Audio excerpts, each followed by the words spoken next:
San Jose and Gilroy are not ready for high-speed rail. High-speed rail completely changes your community. There will be more people using the downtown station, whatever it's named, than are using the airport right now. A lot more people every day will use that station than are using the airport. And you see all of the accoutrements that are associated with that airport.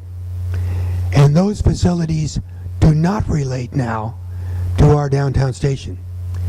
If they are not there when high-speed rail comes into existence, downtown will be impassable. You won't be able to get enough cars on the street. There isn't enough parking. You don't have enough access through your one light rail line. And you don't have enough bus feeder and distribution systems. So I'm going to focus the concluding parts of my conversation on what we need to do quickly in regard to feeder and distribution systems at the Diridon station if we want to make it a plus instead of a minus. And let me stress to you right now that it will be a humongous plus. Somebody said it could be Grand Central Station of the West. Well, that's not going to be that. LA is going to beat us there by a long ways. But it's going to be a very busy, much nicer transportation interchange point than LA or San Francisco if we do it right. Now let me walk you through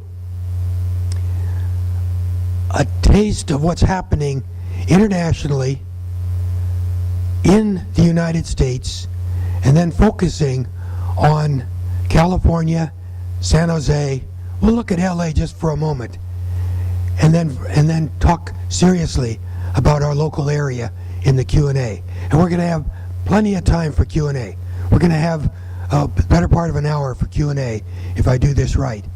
And I can tell you from experience, we're going to need all of that time, because this is a complicated, multi-layered onion. You get into one layer, you think you understand it, and then there are a dozen other layers. And each layer has impact on the other. So it's like a three-dimensional chess game. If you don't do one part right, you can't do the other part right. And if you do one part right, it has great permutations of success for everything else we do in our community. Let's go through a presentation now, and then let me tell you why I'm involved in this kind of thing. I'm a hardcore tree-hugging environmentalist. I'm proud of it. I've been that way since I grew up in Dunsmuir, California. I grew up fishing and hunting because we ate the game and we were all poor. In Dunsmuir, everybody lived on the wrong side of the tracks. We were just all poor and we didn't realize it. And then I went on to be involved in the Sierra Club ever since I can remember. I'm a life member. I chair the Region's League of Conservation Voters Board. I have only 1.5 lungs, so I'll get breathless now and then, and I apologize. But I'm sincere. Now, this survey was done for the United Nations by the University of Maryland 4 years ago. It's a survey that asks how high a priority should addressing climate change be for your government. So it's an attitudinal survey saying how concerned the constituency of those countries are for fixing climate change. It's very, very revealing.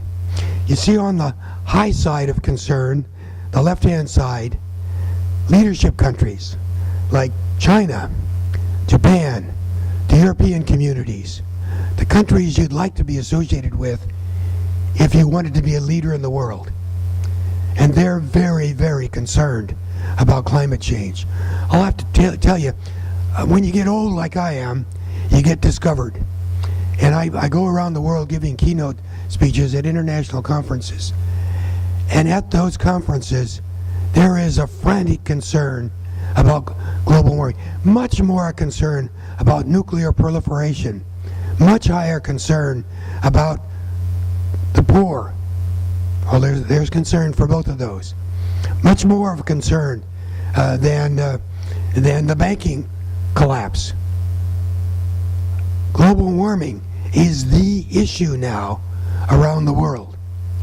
It's the issue that can terminate the viability of mammalian species on cockroaches are going to love it when it gets hot on the planet. But you and me kind of critters aren't going to be able to survive. And we're not far from that. If you don't believe me, read the National Geographic and other kinds of objective scientific magazines. And you'll recognize that when it gets so warm that the Arctic permafrost melts, we're dead. Because all of the hydrocarbons that are going to be released. And it's close. So we've got to respond quickly. And what this is saying is that the leadership countries in the world are frantic about that issue. Let's look at the other end of that graph. Well, the third to the worst is Iraq. Now there's a good group to hang out with. The second to the worst is the Palestinian territories, a real leadership group. But the worst in the world, by less than 5 on a scale of 1 to 10, is the United States of America. Now the rest of the world knows that. Let me tell you a little vignette. I gave a talk to the Pacific Rim Ministers of Transportation Conference 5 years ago, and even before this survey came out, the data was coming out on lack of concern for the United States in international magazines. And after my speech, which was, I think, pretty good, the Minister of Transportation for Pakistan stood up and he said, "How dare you come here with the United States being 4% of the world's population, creating 30% of the greenhouse gases?" And he's right on. In fact, it's a little worse now. And right after he stood up, the Minister of Transportation for China, Minister of Railroads, who was an old friend, Minister Lau, and he said, "Rod," he says, "it's nice of you to come here." He says, "But we understand what the calculations are." He says, "China, which is 1.4 billion people, creates about the same amount of pollution as the United States, representing 300 million people. So China has over 4 times the population, creating the same pollution." And he said, now China has been measuring the snowpack in the Himalayas for 100 years. The Himalayas creates the water for 40% of the world's population. Siberia, Mongolia, China, Bangladesh, India, Pakistan, and the other stand countries. He says the snowpack in the Himalayas in the last 50 years has been reduced by at minimum 20% and by as much as 50% of permanent snowpack. He says, and he smiled and he said, kind of sardonically, he says, "When we run out, we're going to come after yours." Well, you know, China doesn't even have to wage war on us to get our water. They have $2 trillion of American debt in their banks. They can just come and buy it. They can buy the whole Sierra Nevada mountains for that. All of the privately owned portion. And if we continue to pollute at the rate that we're polluting, we deserve it. So we've got to do something about that. And what the rest of the world has decided to do is to convert to electric energy. Now that isn't going to happen all at once, and it isn't going to happen all with sustainable energy, but it's happening in the other countries. The European countries are all in compliance with the old Kyoto Accords. In part because they're using nuclear, in part because they use mass transit. We're the only country in the world where the average trip each day is in a single passenger vehicle. All of the other industrialized country, the average trip each day is in a multi-passenger vehicle. We can't be the only one right. Let's go on a little bit now. That's why I'm here to talk to you about high-speed rail and electrically powered rail. It's the reason why I'm such a strong proponent of light rail. You look at the right-hand side of that screen and you realize cars create more grams of CO2 per seat kilometer, than any form of transportation. But air travel, especially commuter airlines, are nearly as bad. And buses are better simply because we can put so many passengers per bus, but they're not good. The new buses, the bus like that we had out here with the ability to run dual mode, is much better than that diesel bus calculation. But then when you get to electrically powered, you see that the calculation of CO2 per seat mile goes way down for light rail and then way, way down for high-speed rail. That's why I'm here talking to you about electrically powered transportation, because high-speed rail systems catalyze the creation of electrically powered feeder and distribution systems, which it will do here in terms of catalyzing the creation and expansion of our light rail system and BART. Let's go on.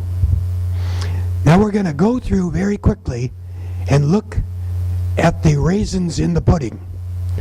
Now the pudding is the other industrialized countries in the world, and I have to tell you, of the industrialized countries and the emerging countries, every one of them has a high-speed rail system. All 30 of them, all 30 of the industrialized and emerging countries in the world have or are building now high-speed rail systems. That's 200-mile-an-hour high-speed rail systems. Except one, the United States of America. How can we be the only one right and everybody else wrong in doing that? How can we not afford it when we're the richest country, we're the richest state and the richest country the world has ever known? And how can we say all of those other countries have afforded it and we can't? That is absolute hypocrisy. Now let's look at the raisins. And these are just some of the premier systems, like what we could have if we would do it. And I'm going to do this quickly, so you're going to have to listen quickly. How do we listen quickly? Okay, in Asia first, Japan, 1964, the oldest system, 1,500 miles, divided into 4 private companies. Each one of those 4 companies are traded on the Japanese stock market. Their stockholders get dividends each year. They operate at a profit after operating and maintenance, and they pay Japan for the right to use the infrastructure, which Japan then uses to pay back the construction costs. That's a fact. There's the Japanese system. That's a distance of about from Maine to Florida. And the population in that area is not as great as Maine to Florida, yet there are 4 different privately operated, profitable high-speed rail systems in that area. There's their 200-mile-an-hour train. That's their 13th iteration of high-speed technology, which began in '64 with a 135-mile-an-hour train. That train goes 220 miles an hour. Korea, fine new system. That's the route. By the way, the dotted lines are now built. It's operating at a profit. Taiwan. Taiwan is the only country where the high-speed rail system doesn't operate at a profit. It doesn't because they began their stations in the farmland. It was cheaper to build out in the farmland, but of course the cows don't ride high-speed rail. Now they're filling in around those stations, building new towns, which we don't do in the United States. And they're building new towns around those stations, and they're becoming profitable. That's their system.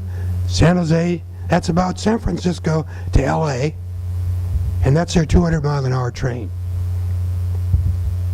China. China is eating our lunch. They have a two-tiered high-speed rail system. It's been adopted from the premier right on down to the different regional premiers. It's two-tiered, 120, 200 to 250 kilometers. That's 120 to 150 mile an hour freight and passenger system. And that's 11,000 kilometers, and they've got about a third of that built. And then they're 260, that's 360, that's 225 miles an hour system. They have 8,000 kilometers of that built, and they've just had a wreck there 2 years ago, so they've slowed down a little bit, but they're now building back to full speed after they fixed the problems that caused the wreck, which were personnel and not technical problems. And this is what it looks like. That's about 130,000 miles, 200 kilometers of high-speed rail of two different tiers, all of which will be operated by electric power. Now, some of it's going to be coal-fired plants, but Chinese coal-fired plants have 3 tiers of stack purification. So it's much purer stack effluent than American coal-fired plants. They have electrostatic precipitators, bag houses, and vapor precipitators. So when the stack gases come out of their coal-fired plants, they're much cleaner than our coal-fired plants. And much of their energy now comes from sustainable wind, solar, and unfortunately for China, huge new dams for hydroelectric. The biggest dams in the world are now in China, and they've been built and are being built across rivers like the Yangtze, the Yalu, and the so on. Sad for fish, but it's going to create clean energy for China. So they're trying to do it right, basing their new economy primarily on electric power. And ask me a question later on about terminal gridlock, which Beijing experienced 3 years ago. There's their high-speed, true high-speed system on their east coast. They, of course, include Taiwan as part of China, and they're 225 mile an hour. By the way, that train has operated without any modifications on regular tracks at 300 miles an hour. So they have the ability to increase their speed as it's required. Europe, you can see all those countries. Their premier speed is 217 miles per hour. That's in Spain, England, Italy, and France. And then their other high-speed trains are from 125 up to 186 miles an hour. 186 miles an hour is the national standard for high-speed rail. That's 300 kilometers per mile. That's the European map for high-speed technology, 2025, but most of that is built already. Now look at Spain. Spain is a poor country. Their banks are going bankrupt. They have high unemployment, but they have been building high-speed rail throughout that process, putting people to work, cleaning up their air, and expediting their people to work and product to the market technology in one of the poorest countries in the world. You can't tell me that California can't do that. You can see that Europe is going to be bound together as one economy that's going to rival the United States in only a few years. There's the Spanish rolling stock. Lower right-hand corner is their 200 mile an hour train. That's the future. That's the French train that was tested at 357 miles per hour 2 years ago. If they tested it now, it would be at over 400 miles an hour. They take technology off that train and put it on that train, which operates through the French countryside at 220 miles an hour every day. That's the German high-speed technology. Lower right-hand corners, their 200 mile an hour train. I'm Italian, as everybody knows, so I'm very proud to say that's the Italian 200 mile an hour train. I had the honor of riding the first train from Milan to Rome to Florence to, pardon me, from Naples to Rome, Florence, and Milan 2 years ago with President Berlusconi. And after that run, the Italian country turned it over to a private company, the president of which is the chairman of Ferrari, and who, by the way, repainted the trains. What color? Ferrari red. So there's these brilliant red trains running around at 200 miles an hour. But the point of that is that that private company now is making huge profits and paying part of those profits back to Italy to pay back the cost of the construction of their system. Let's ask questions about that later. Now, that's the American approved high-speed rails. None of them are operating, but that's the approved high-speed rail map that's approved by the President and Congress, Secretary of Transportation in the United States. The blue lines are our intermediate high-speed, 120 to 150 mile an hour systems. Some of those are operating in partial portions, the northwest corner from Vancouver down to Medford, Oregon, some of the corridors around Chicago, and they're doing a pretty good job. The green corridor that we call the Northeast Corridor or Acela Corridor is operating at 150 miles an hour in 30 miles of their 400 mile corridor. But they're gradually bootstrapping up to what will be a 200 mile an hour corridor. And they're doing it right. It's going to cost about $180 billion to build 420 miles of 200 mile an hour corridor between Boston and Washington, D.C. It's currently averaging 82 miles an hour, but at 82 miles an hour, that corridor has captured most of the airline market and is returning 160% of their operating cost from the fare box. That means that corridor is generating a 60% net profit after operating and maintenance for Amtrak, which is not the world's swiftest operator in that corridor. Now, if they can do it in that corridor at 81 miles an hour average, California, which will have a 220 mile an hour train, is going to have a phenomenal net profit. And I'll talk to you about that. So the 200 mile an hour corridors are the green lines. The Northeast Corridor, the Acela Corridor, the Florida Corridor, the corridor from, it is hard to see, but it's from Chicago to St. Louis, and that's being upgraded now. They got priority. Couldn't be because the president's from Chicago. I'm sure it was based purely on merit, but they're getting a lot of money for that corridor. The Texas T-Bone, and then California. And I have to tell you, we're still getting more money because we were ready with our studies, and we were ready with a publicly approved $9 billion high-speed rail bonds. So, let me show you. Those are the corridors that I just talked through, the 13 approved high-speed rail corridors nationally, and you can see the California project. The gold ones are 200 mile an hour corridors.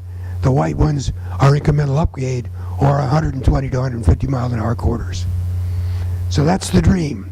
That's what you hear the president talking about when he says, I have a vision of 80% of the nation being connected within 50 miles of a high-speed rail station. This is where the money's going. California, because we were ready, because we had our studies done, and because we had approval of our bonds, is getting more money, almost double anybody else. Northeast Corridor has gotten a little more than they're showing now, but we're at $3.4 billion from the federal government, from the stimulus programs, and from the additional appropriations. Now, Texas is getting $4 million because their governor refused to take the money. Florida isn't getting anything because their governor refused to take any high-speed money, and the Texas and Florida governors now are the least popular governors that have served in those states in recent history. 33 states in the nation are currently receiving high-speed rail money. Of those 33, 11 of those have Republican governors. So it is not a partisan issue. It is an issue of employment, of clean air, and of mobility. That's why we have to do it in our state. This is data from the Department of Finance of the state of California. Now, they've always projected growth, always in the past, but they're projecting the growth to just about double from 2010, which was 38 billion, to 65 billion at 2050, 2060. Now that's like moving the population of the state of New York into the state of California in the next 40 years. Let me say that again. The State Department of Finance is projecting that we will move into our state the population of the state of New York. Now, if that happens, it's going to happen. When that happens, the people that are already here are going to be terribly inconvenienced unless we do something dramatic quickly. And what we propose to do dramatic quickly is build a high-speed rail network to handle that growth in an environmentally appropriate way. That high-speed rail system will catalyze, you've heard it's presented before already, will catalyze infill development not only around the high-speed rail stations, but around the feeder and distribution system stations. So the BART stations, remember, because of Ron's very strong work when he was mayor of the city, we're going to have BART in our community before high-speed rail arrives. It's under construction now, coming down to Berryessa. Around each one of those BART stations, because people will use BART to get the high-speed rail, you're going to have the ability to infill massively and create new communities around each one of those BART stations, around each one of our light rail stations in California, in Santa Clara County, around each one of the Caltrain stations, the Capital train stations, around each one of the Altamont Express train stations, around each one of the expansion of the Caltrain system down to Hollister, Monterey, Salinas, and Santa Cruz, where all of those tracks that are currently there are being planned now for activation as of extensions of the Caltrain system. That can be done very inexpensively. So we become a rail-based commuter system catalyzed by the creation of the Caltrain system with station stops in Gilroy, San Jose, and Redwood City.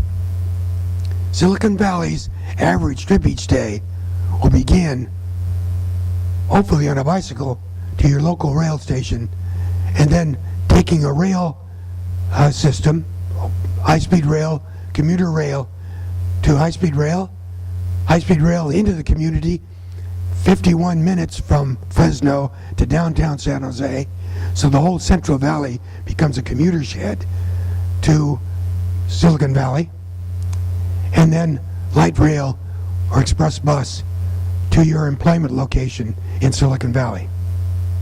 That changes the lifestyle to tens of thousands of people that are currently commuting by car over Highway 152, that terribly dangerous, convoluted highway where you're taking your life in your hands, commuting for 2.5 hours, 3 hours to the Fresno area, burning $4, $5, $6 a gallon gasoline by then.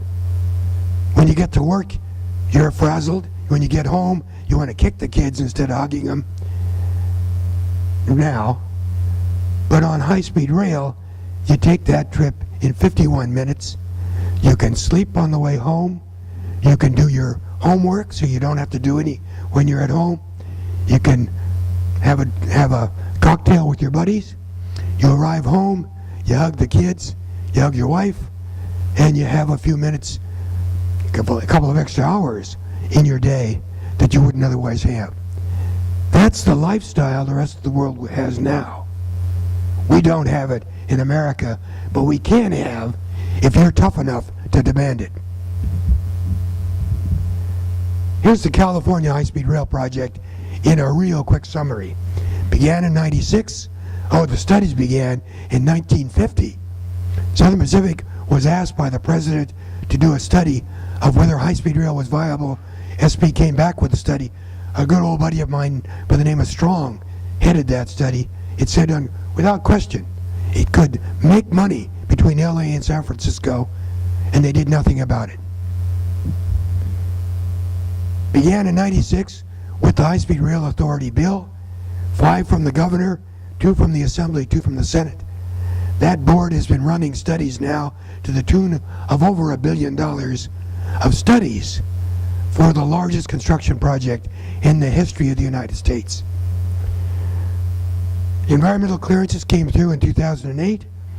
The project level clearances are coming through now and will be done, are done now for the Central Valley portion, which goes under construction by June or July. The last legal settlements, 2 of the last occurred last week, and the Central Valley is ready to build it from the Chowchilla Y down to Bakersfield, and that begins in about June, July, and it aims, because the Chowchilla Y aims right at us at Silicon Valley for an early extension, if we're tough enough and ready. That's what it looks like. You can see what the system looks like from Merced down to Bakersfield, and then from Bakersfield down to Palmdale will be the first extension.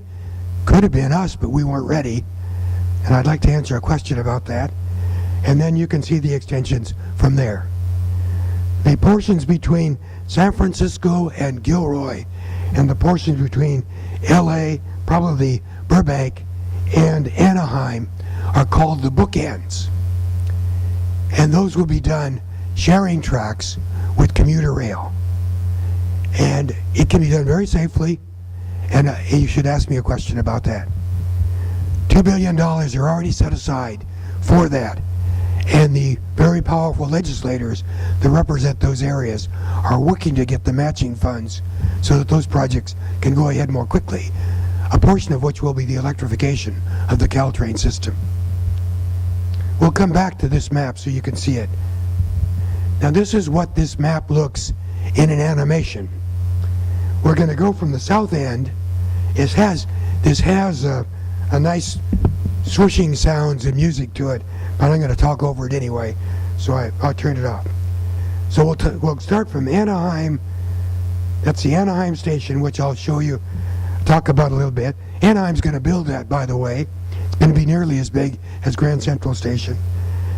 Trains will come out of that station, head up through the center of LA, through Burbank, where it interconnects with the Burbank Airport, comes up through the high desert in Palmdale, comes down through the high desert, up through Bakersfield, Fresno, and you see the Fresno station here, which Fresno is going to build in just a minute. A lot of flat, straight land there. Good place to start the system. We can get the most mileage for the construction. Then under the Mount Diablo Range into the Diridon station. That schematic, not necessarily what's going to happen. A lot of infill there, and then on up the Caltrain right-of-way to what will be a humongous station at the Transbay Terminal. Transbay Terminal, by the way, is costing San Francisco $4.5 billion to build, and they're going to make money, net profit, on building that station. Then you see the extension down to San Diego up along the coast, and then through the Inland Empire, through the Riverside area, and then to the downtown Union Station. Union Station is going to be absolutely a phenomenal thing. I'll talk about that if you want to.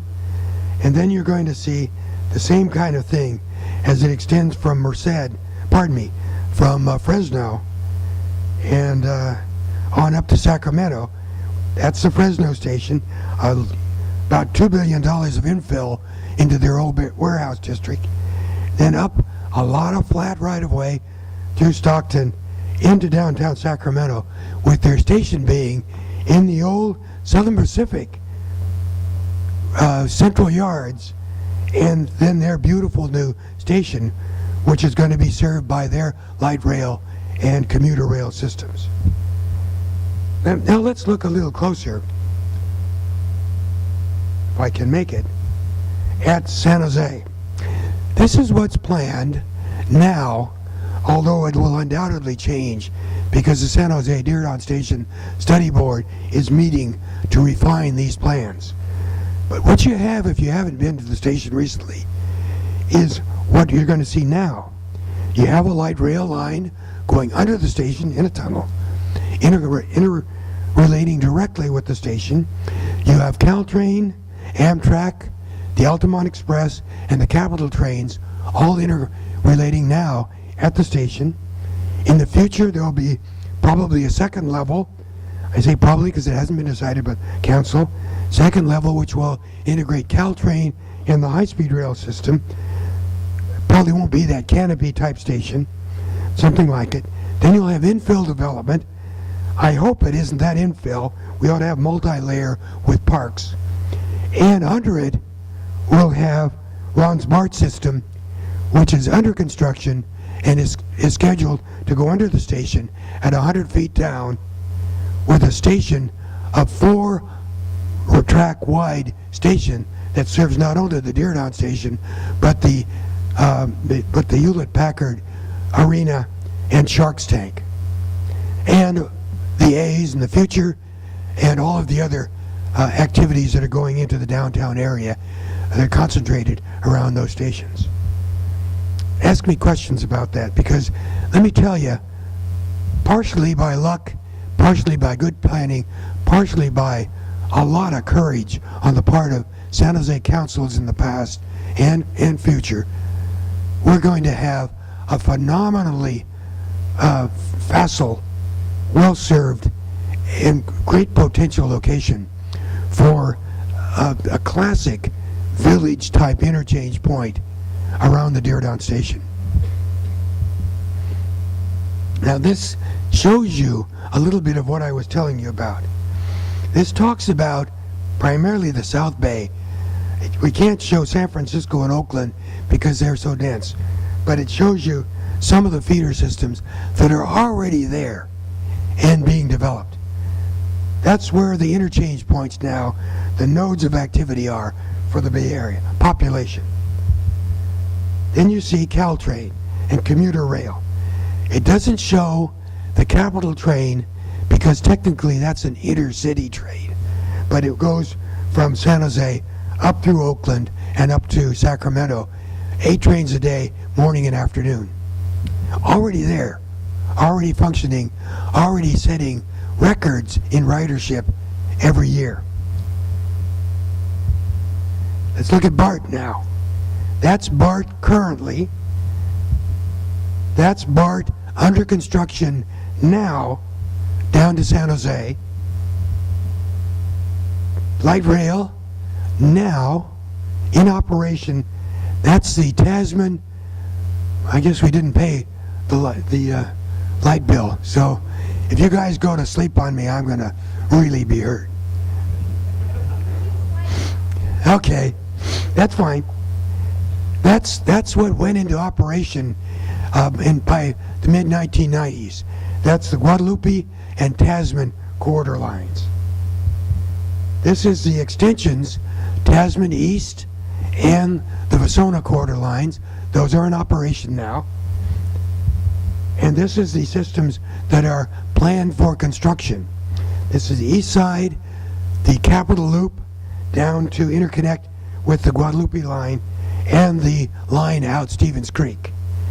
Now, people say, light rail isn't being used. Well, let me tell you, transit systems or highways that go halfway to where you want to go aren't used. Tell me if you would use a highway that went halfway to the city where you want to go. No, you're not gonna. You're gonna use feeder streets. You're gonna use other opportunities. Well, the same way happens with transit. If you have a system that goes halfway where you want to go, you're not gonna ride it halfway there.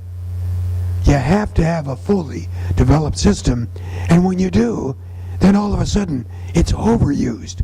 Just look at Washington Metro, or the systems in San Francisco, or in New York. When you have a network, it's used. But you have to have the network, and that means don't listen to the Mercury News and other media that say, let's not build any more light rail because it isn't used. It isn't used because it's not complete. Complete this system, and it will be used, and it will catalyze infill development instead of urban sprawl.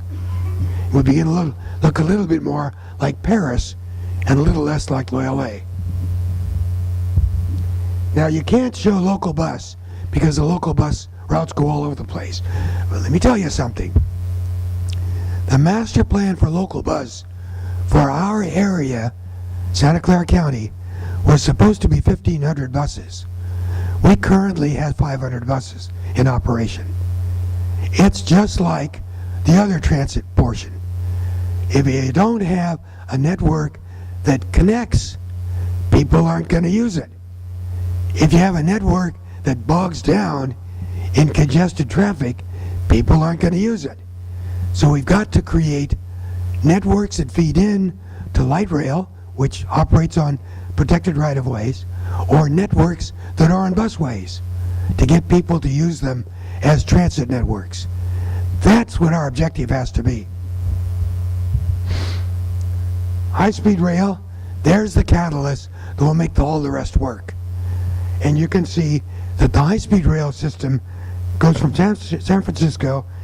It won't probably stop in San Mateo. It probably will stop in Redwood City. It will stop, probably not Palo Alto, because they've declared that they don't want it.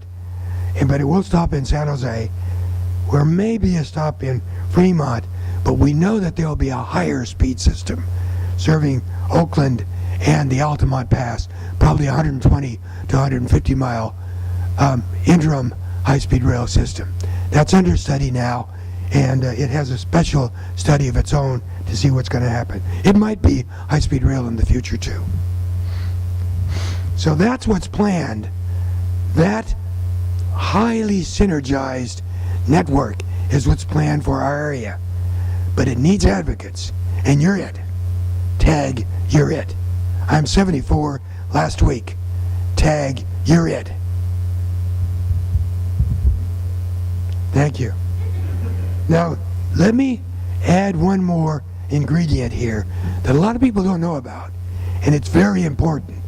Remember I mentioned that commuter airlines are terribly polluting on a seat mile basis.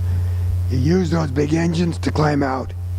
You're at optimum cruising level for only a few minutes, and then you use those big engines to bring you down and moderate your landing, and then sometimes you have to circle and then you land. That's terribly polluting, not only in terms of air pollution, but also in terms of your noise pollution for people who live in Willow Glen. So in the other countries in the world, they have interconnects, either by having high-speed rail going to the station, the airports, or by having what some people call people mover or automated guideway transit, but it's now being called personalized rapid transit, PRT. That's a kind. There's a new word that's coming out of TRB now, and I'll think about it in a minute. But let's call it, pardon? ATN. ATN is the new vernacular for what I'm going to describe to you. Automated transit networks. Thank you. And let me show you how that could work in San Jose, and it's being studied now by the City of San Jose's Department of Transportation. Those studies began under under then Director Jim Helmer, and they've continued under Director Hans Larson, who is one progressive transit dude, let me tell you. It connects, for our area, between San Jose and the Norman Y. Mineta International Airport. That distance is a little under a mile. If you line of sight distance, it's a little under a mile. So it's not far. And that's how it would look. One of the ATN loops would connect all of the different airports, the airport parking, and the commercial area around the airport with the BART station in Santa Clara, parking in that area, and all of the airport gates. Another element of that loop is the green line, which would tap into and use the red loop. And it goes from the Diridon station up into the loop at the base of the airport, and then around the east side of the airport loop.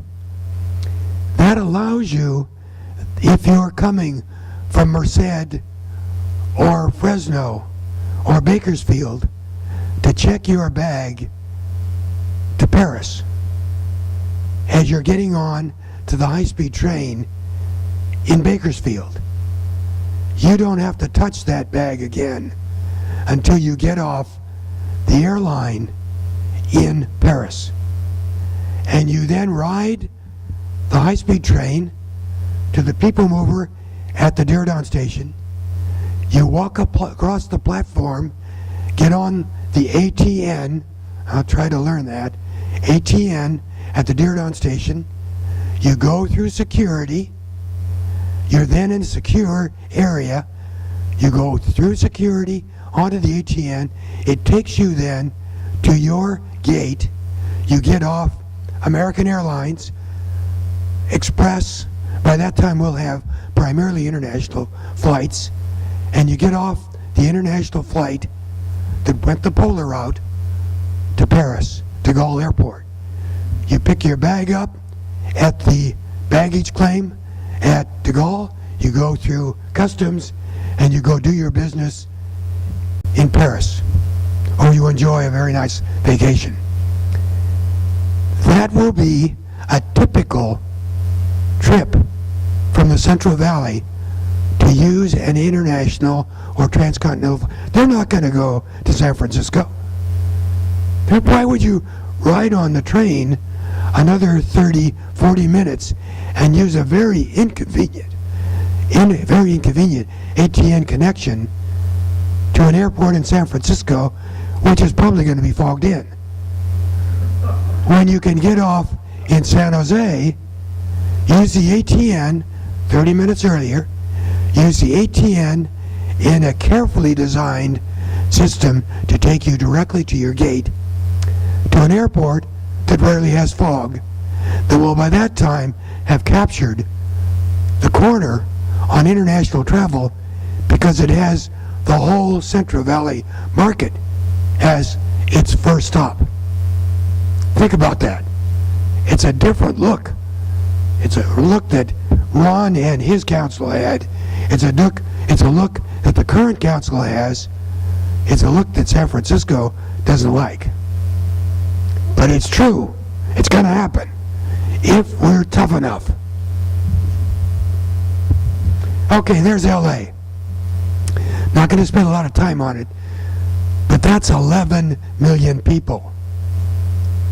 The two high-speed rail lines are the blue lines coming in from the Inland Empire and from the Anaheim area.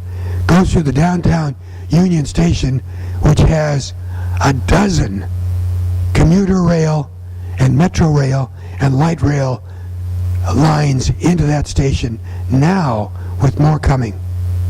That's why I said, sure, we want to be Grand Central Station, but LA is going to have Grand Central Station to the west. And they're doing it right. They're bringing in high-speed rail, elevated. It's going to have all the flexibility of an elevated structure in that they can vary the width inexpensively. They don't have to go in and bore more tunnels. They're in the groundwater basin, so they don't want to build in groundwater. And they also have an area, not unlike our area, where the primary activities adjacent to the station are commercial and industrial. Then you can see all the feeder lines. Those are just commuter and metro rail. There's a huge additional light rail network that feeds in and out of the Union Station.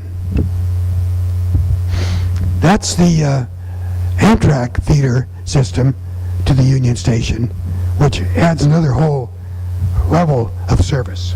I'm not going to spend much time because we're not from LA. Thank God. In San Diego, they're trying to do it right. They've got a lot of NIMBY activity down there, but they're trying to do it right. It's a more conservative area, and they're also in denial in regard to high-speed rail getting there, so they're lagging behind.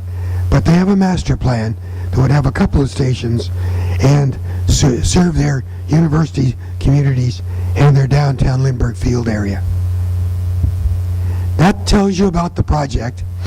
I'm going to click away from this pretty quickly, but I just want you to know it's the biggest construction project in the history of the United States. 790, actually it's over 800 miles of double track, grade separated, 610 grade separations, 350 miles of tunnels, electrically powered high-speed rail system. Cruising speed 220 miles an hour. It's going to be built for 250 mile an hour cruising speeds, because by the time it's done, we expect high-speed rail to be operating at 250 miles an hour. A lot of earth moved. A lot of rail. All the high-grade steel the world can produce for about a year. All the cement the world can produce for about a year. And we're bidding against the Chinese. So it has to be done carefully. 32,000 anytime you can get an engineer off welfare, that's a good thing. That's the contact information for the Mineta Institute. That's the organization that did this research. We are an institute that runs 9 other universities: Rutgers, Howard, Grand Valley, Bowling Green, Detroit Mercy, Grand Prairie, UNLV, and then San Jose State University running all of those. In a huge research institute, currently has 40 projects, over 200 research associates, PhD research associates in operation right now, and trying to serve you doing policy research on mass transportation. And it's right here in your backyard over at San Jose State. That's the commercial. Let's go back now and look at the map, which is where most of the questions are going to come. Now I'm going to close out by saying that what I've given you is gospel. They're facts that have been developed by the best PhD minds in the United States. They've been pulled together in a manner that communicates to you and other people that want to hear the communication. This system goes into operation, it goes into construction with a $6 billion, 140-mile segment between Chowchilla through Fresno down to Bakersfield at mid-year. It'll build stations in Bakersfield, in Fresno. It has about 40 grade separations, so it can run at high speeds. It goes all the way up to the Y that will come in to Santa Clara County, and it'll be done by 2017 or 2018. In that time, I believe that the president will be successful in creating more federal funding for high-speed rail. I believe that private money will want to be invested in high-speed rail in America and in our system, and we'll build portions that go to LA and Silicon Valley. Those two portions make the systems profitable. And I believe that whoever gets that franchise, whether it's China or Japan or Korea or France or Germany or Italy or Spain or a combination of those, they're going to build that for us. They're going to then pay the state of California from their annual profits on that system. The annual profits, by the way, are calculated at a minimum of $2 billion a year to as much as $4 billion a year. And those annual profits, a portion will go back to the state of California to pay for the construction, the early construction of that system. And I think that's going to happen in the next 10 to 12 years. And it's going to happen all at once. And it's why we need to be ready in San Jose for an earlier extension of high-speed rail than we're currently planning. And that's the message I want to leave with you. In order for our downtown station to function optimally, we need to have our feeder and distribution systems and our infill plans approved and in the process of being constructed. If we don't, downtown is going to be an uncomfortable place, because that station will draw the ridership, and then if they can't get here on mass transportation, they're going to come in cars, and cars don't belong in an optimum downtown.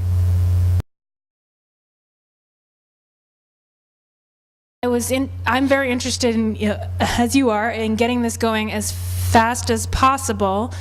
And my question is specifically about that. How you talked about in other countries how they are paying for that there's private companies that are actually running the lines. Have they actually built the infrastructure as well, or are they just running the lines? And you said here you expect that we don't have enough money to build all this, and we won't, the public sector probably. So can we actually expect the private sector to build the infrastructure as well as run the lines? Kate, that's a very good question, and I'd like to use it to springboard off a separate comment for you. And I'll begin with a separate comment. As you do your Great Boulevard studies, please consider what the high-speed rail stations are going to do to the Great Boulevard program. Because the Great Boulevard may have to handle a lot more traffic in the Millbrae and Redwood City areas and in the Deardown Station area than you're currently thinking about. Now, I hope that they wouldn't come in by car. But I think until we have so many people on those boulevards that you can't get into the car on the road, people are going to come in by car. So please consider integrating your service to those stations, which are very close to the Great Boulevards in every case, blocks apart. Please integrate those stations as an integral part of your Great Boulevard study, so that you consider densifying around the stations, high-rise construction on top of around the high-speed rail stations, but also what the additional car traffic is going to do. And let me stress something here now. You don't densify around an airport. Airports are bad neighbors. They have a lot of pollution, they have a terrible lot of noise, and they have a lot of cars. High-speed rail spreads out the car use to some extent. They have no pollution, and they're quiet. So around the world, people build, operators build right on top of the high-speed rail stations. In Japan, the franchisor for the Japanese high-speed rail systems build 40, 50, 60-story buildings on top of the high-speed rail stations and the high-speed rail switching yards. So they get double use off of that real estate, and they make a lot of money off of that double use. And they don't have to worry about pollution or vibrations because the high-speed rail trains are very light. They don't have to have great big diesel motors, and they're built very light. They're built out of fiberglass or carbon fiber and aluminum. So it's a different kind of an opportunity for land use planning around high-speed rail and the feeder. Well, the Caltrain system is going to be running electrified trains by then. Electric Caltrains are going to be light, clean, quiet systems. So think about building right on top of the Caltrain network, both up and down the tracks as well as the station area. And what about paying for the infrastructure? Okay, let me get to that second question. Kate's comment that we probably are not going to have enough money to build the California system, which to build that system that you see on the map now will cost about $98 billion. That's a whole lot less per mile than the New York system, than the Acela system. That's 170 billion for 400 miles. We're going to get 790 miles for 98 billion. But it's still expensive, and it's still more money than we're going to come up with in California. It's still more money than our great president and our governor are going to be able to come up with during their times in office. So what will probably happen is that, I'm saying probably because High Speed Rail Board has not decided upon this. They've talked about it quietly, but they have not decided on it, and I'll explain why. We're probably going to see something called a franchise bid. Now, franchise bid happens in two steps. When the big 900-pound gorillas in the world's high-speed rail community get the idea that California is really going to build this thing. And that happens when we begin $6 billion of construction in the Central Valley. They're going to step in, they're stepping in, and they're going to say, well, if you're really going to build it, then how about us finishing it and you giving us the franchise to provide the rolling stock and operate that system for an annual franchise fee. Well, we know from even the latest business plan, that's the most conservative business plan that the legislative advocate analyst is saying is good, that the annual profit margin on the minimum ridership is going to be about $2 billion. Once the system is in full operation, the profit margin for the operator, if it's operated reasonably good, well, that means even Amtrak, would be about $2 billion. If you have a really good operator and you have optimum revenue, the profit could be as high as $4.5 billion. Now, I'm quoting now from the latest business plan. That latest business plan, it's hard to reason through, but you can get through it, is based on the full system in operation after it's all built and operating optimally. Well, that means it has to be done. You can't get the profit unless you're operating a completed system. That means if, hypothetical, China and Japan and Korea decide they want a consortium and they come to the High Speed Rail Authority and say, we'll build it for you, we'll plunk down $55 billion, which is the deficit now to build the first operating segment from Anaheim to San Francisco. We'll plunk down $55 billion if you give us the right to the profit when it goes into full operation. Well, the High Speed Rail Authority is going to look them in the eye, say, phew, thank you very much, but we can't give a sole source contract. It's illegal under the state of California law to give a sole source contract. But since you have offered it, we are forced now to develop a franchise bid document. High Speed Rail Authority then brings in their consultants. The consultants write up a contract, a request for proposal, which will be the most complicated RFP this nation has ever seen, that will put out all the parameters for any organizations that want to come in with a franchise bid. And the bid franchise competition then will be who will bid to build the California High-Speed Rail project, either the $68 billion Anaheim to San Francisco or the $98 billion San Diego, Sacramento, San Francisco full construction project. Who will come in with all of that money and pay the state of California the highest annual franchise fee? Now, think through that.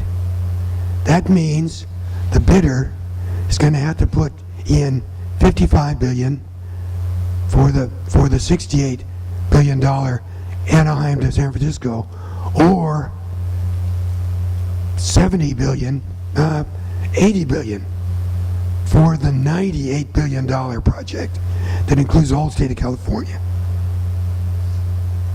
That means the franchisors are going to have to look at that system and say, well, it's going to make $2 to $4.5 billion a year. How many years do I have to operate it to make a nice profit for my consortium and still pony up the money to build it?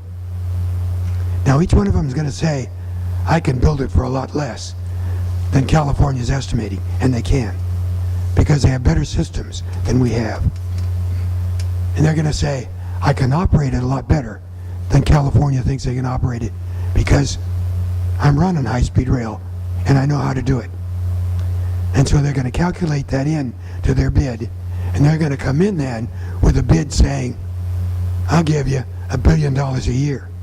I'll give you $500 million a year. I'm going to give you some amount every year for the right to have the franchise to run your high-speed rail system for 30, 40, 50 years.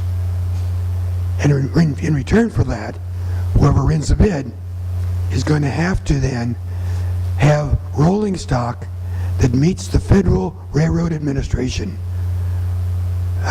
economy, pollution, and safety requirements, pretty standard requirements.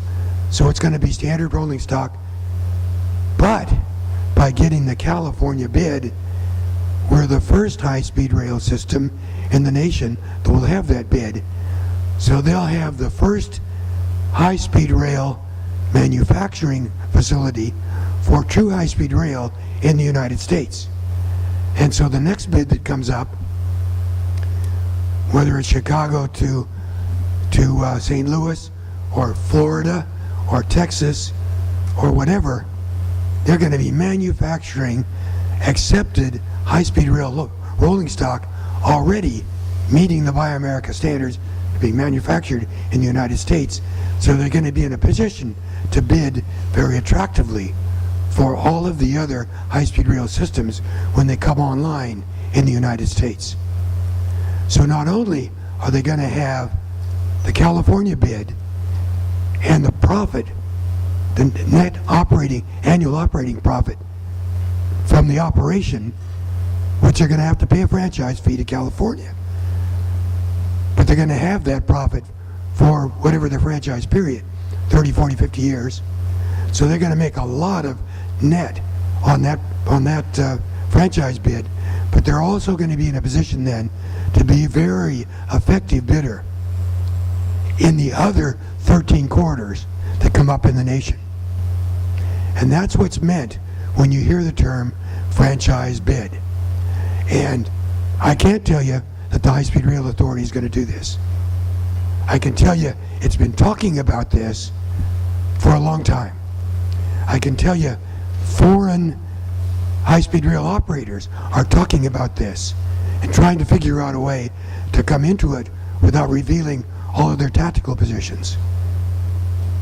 I can tell you that it has to be done with a competitive bid. Can't be done sole source.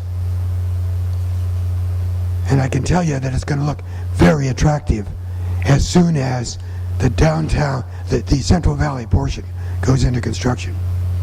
Kate, did that answer your question? Yes, thank you. Do you have hope? Yes. Yes! Oh. It's going to happen.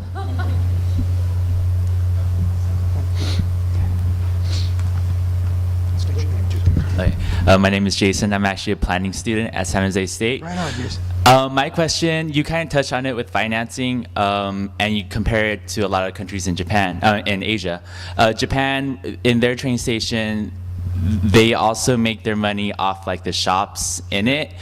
Are there any kind of plans along the high-speed rail where you kind of play with the land use and the station also makes money off of I guess like having stores in there, or are all the profits that you're talking about just purely from fares? Jason, it's going to be up to you. You're a planning student. You're a planning student. You're going to be a planning professional, and you're going to have to confront hundreds of thousands of NIMBYs up and down the system in order to allow what you have just identified as being absolutely appropriate to happen in California. Let me tell you the problem. In California, land use is controlled by cities. So even in the areas where the High-Speed Rail Authority owns the station, High-Speed Rail Authority owns Union Station in LA. 40 acres around Union Station are owned by the High-Speed Rail Authority. The stations up and down the tracks on Caltrain are owned by Caltrain. And Caltrain would give it to, well, I don't know whether they would or not, but they would certainly want station-adjacent densification that would create revenue for Caltrain, which they probably would be persuaded to share with high-speed rail. The problem you have is that you have to have zoning approval, land use planning and zoning approval by the city within which your station sits. So we have an opportunity like Japan or like China or like areas in France where there are huge towns on top of high-speed rail generating huge tax base. That some of it goes to cities, a lot of it goes, all the rental income goes directly to the high-speed rail system. We don't have that opportunity here unless we can get the city council in San Jose to say that instead of having a canopy over the top of the Diridon station, you're going to have 10 stories, 15 stories of commercial industrial space on top of the Diridon station. You can't hurt the station building. That's historic. So you can't hurt the old station. But you can build 10, 15 stories on top of that without infringing on the flight path, and that can be carried clear over through the parking for the Shark's Tank. And that could create $10 billion worth of assessed valuation for the city. But you're going to have an outcry from the folks who live around that area that'll be deafening if you really talk about that. Now, if you do that, you could have an area that would make San Francisco's Transbay Terminal look shabby. You could have a mix of elevated parks, playgrounds, walkways and pathways that interconnect the station with commercial, with the A's diamond, which is looking like it's going to happen, with the Shark Tank, with restaurants, with downtown, all on first, second, third story elevated structures, and then have additional elevated structures on top of that of mixed heights, some of which would be commercial, some could be condominiums, some could be schools, and that's the kind of thing that Kate was talking about earlier when she's talking about making your communities truly wonderful. It's the way people in Paris are living now. It allows you to walk to your cleaning works, to take your kid by the hand and walk them to nursery school. It allows you to walk to BART and then to your work, or to high-speed rail and to San Francisco to go to the I was going to say opera or the symphony, though I would never go to to anything but the San Jose Opera and the San Jose Symphony. But it allows you to become a walking in transit society instead of having to take a car everywhere. We've got about 3 minutes left. I think we got time for just one more quick question here before the session wraps. Pardon me for pontificating. It's okay. First of all, I just want to say thank you so much for that great presentation and for your leadership. Does she look like a bride? She's going to be a bride in June. It's a pleasure to work with you. On the legal conservation borders, we're on the board together. So I learn from you every time we meet. But I have a few questions, and these may not be politically correct. Well, I like incorrect political questions. You have to go quick, though. Okay, quick. One of the things I was going to ask, this whole thing about the privatization of this high-speed rail. I want to know which of the high-speed rails in other parts of the world are owned by the public. Is there one example? I got it. Let me go quickly so we can get your other questions in. Yeah.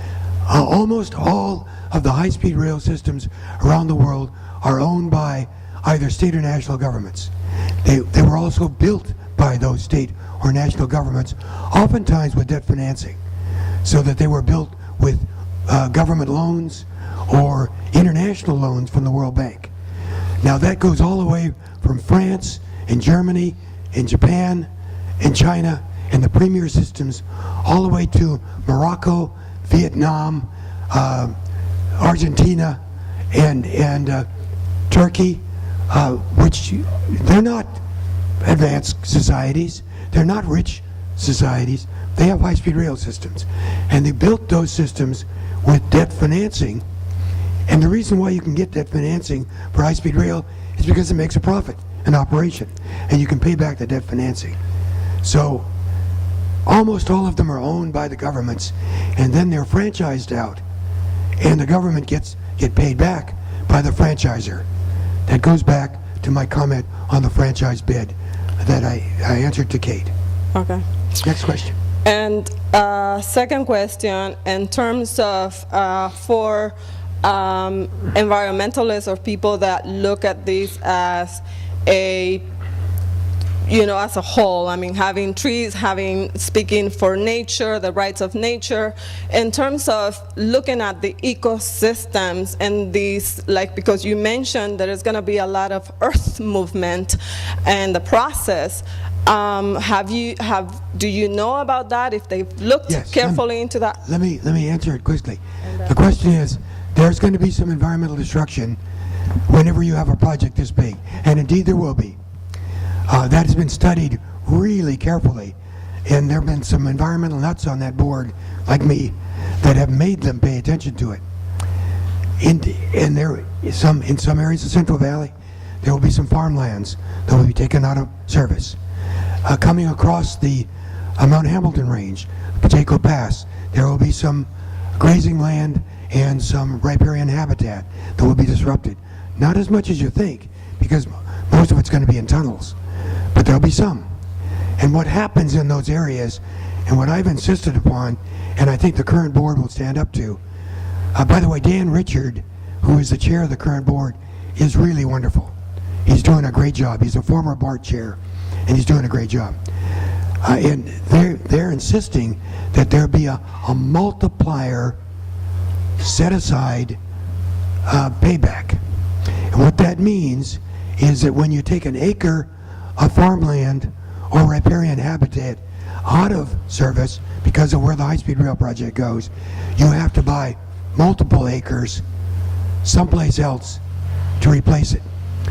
And that means, and both the League of Conservation Voters and the Sierra Club have been determined about this, that means that you need to buy those replacement acres, not necessarily out in the hills, but in the most delicate habitat.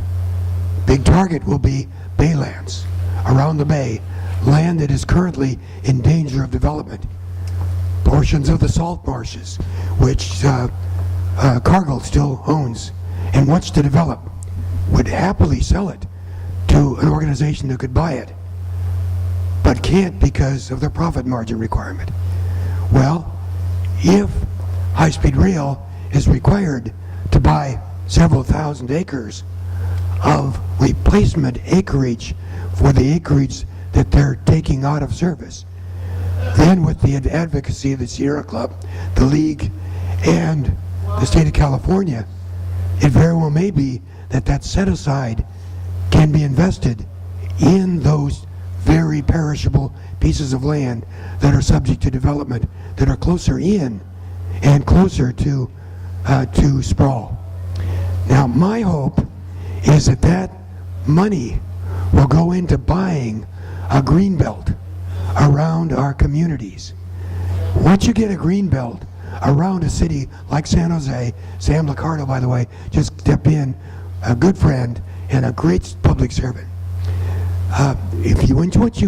Once you buy a green belt, not zone it, because zoning can change. Once you buy a green belt around a community through which you cannot extend services, it's private, it's parklands, so you can't extend sewers and electrical and roads and so on, then you can't sprawl on the other side of the greenbelt. It becomes a permanent boundary line to your city. So my hope is that we do what Paris did, and that is buy a green belt all the way around our cities, using the kinds of money that will come in from these kinds of projects, carefully buying land in succession all the way around the urbanized land in the Bay Area, so that there's a buffer through which services cannot be extended, and then beyond which zoning will not occur for sprawl. Now let me close my comment. I know that we're out of time and overtime, and I apologize for that, but let me end with this thought. You folks are unique. Don't get the idea that the people that came here today represent the average attitudes in California or in the nation. You're special. You're here because you're concerned about the environment, land use, and you have a concept of progressive land use policy. You need to multiply yourself because we don't have time. Global warming is real. Read the National Geographic. When the warming occurs, this is in National Geographic of a month ago, when warming occurs to the point that the permafrost thaws and all of those hydrocarbons from all of that long captured rotting material is released, we're dead. As a species, mammalian species are no longer viable on Earth. We can't let that happen. My grandkids are telling me we can't let that happen. The only way we're going to avoid that is, first of all, to get really smart with building and get to lead building certifications as a standard process. That's 40% of greenhouse gases. Almost 40%, though, is transportation. The other countries in the world are frantic about highways. They know that petroleum-based transportation is killing, I was going to say killing the planet. It isn't killing the planet. The planet's going to go revolving around the sun for several billion more years. It just isn't going to have us on it. Cockroaches are going to love it, but not us. So we've got to be the ones to stand up, multiply yourself, and be able to look your grandbabies in the eye when they say, "What did you do when it was necessary?" and declare, "I was a good ancestor and I did it right." That's your job. Thank you. Okay.